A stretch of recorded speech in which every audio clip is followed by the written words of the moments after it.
কি হচ্ছে কি? হ্যাঁ, কি হচ্ছে? দেখতে পাচ্ছ না কি হচ্ছে? মানে মা, হাসি হচ্ছে রোগের মহা ঔষধ। অট্ট হাসিতে মানসিক রোগ, ক্লান্তি, অবসাদ, দুশ্চিন্তা সবকিছু দূর হয়। আমাদের এখন হাসির সময়, এর জন্য আমরা হাসছি। ও, তা হাসি কি কবিরাজের জড়িবুটি নাকি যে হাসিতে রোগ সারবে? এটা আমাদের কথা নয়, এটা চিকিৎসা বিজ্ঞানের কথা। আমরা সেটা পালন করছি মাত্র। তুমি আর তোমার মেয়ের মাথা না হয় নষ্ট হয়েছে। তোমাদের কি ধারণা আমার মাথাটাও তোমাদের মতো নষ্ট হয়েছে? তুমি আমাকে যা বলবে আমাকে তাই মেনে নিতে হবে? না মা, তা কেন হবে? তাহলে আর ঘরের মধ্যে পাগলের মতো হাসতে হাসতে বলতে পারতিস না যে চিকিৎসা বিজ্ঞানীরা বলেছে হাসি রোগের মহা ঔষধ? কারণ ছাড়া কারা হাসে জানিস? খালাম্মা, জাগের মাথার নাট বল্টু একটু ঢিলা আছে, এক কথায় কইতে পারেন যারা উম্মাদ পাগল। তো তোদের সব কটার কি মাথা নষ্ট? ঠিক হয়ে গেছে, আমার মাথা 100 ঠিক আছে। তাহলে তুই কেন পাগলদের মধ্যে যে জড়ো হয়েছিস? অতি ব্যাড কন্ডিশনে পড়ি খালাম্মা, কইতে পারেন অতি উচ্চ মাত্রা চাপের পড়ি। কিসের চাপে? চাকরি থাকা না থাকার চাপ খালাম্মা।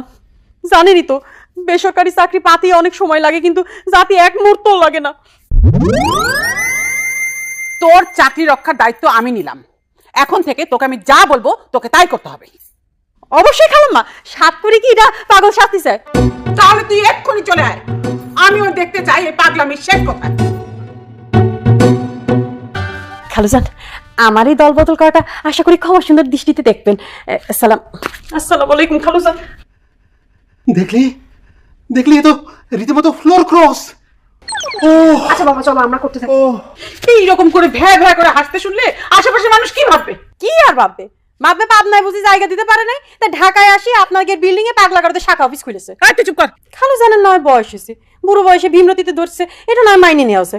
কিন্তু আবামনি কিরাম করে খালুজানের এই পাগলামিতে চোখ দেয়, এটা ভাবতেই তো আমার মাথা নষ্ট হয়ে যাচ্ছে খালাম্মা। ওই তো মনে করেছে যে সারা জীবন আইবুড়ো হয়ে বাপের ঘাড়ে বসে বসে খাবে, এই জন্য। তা তো খাওয়াই লাগবে। আর কোনো ফ্যামিলিতে যদি এরকম হাসির কিলাপ না থাকে, তাহলে কি আপনি মনে করছেন কোনো ভালো করে সাওয়ালে আপামনির বিয়ে করতে রাজি হবে? খাতা কলম নিয়ে আসেন, আমি খাড়ার উপর লিখে দিচ্ছি না। আপনি?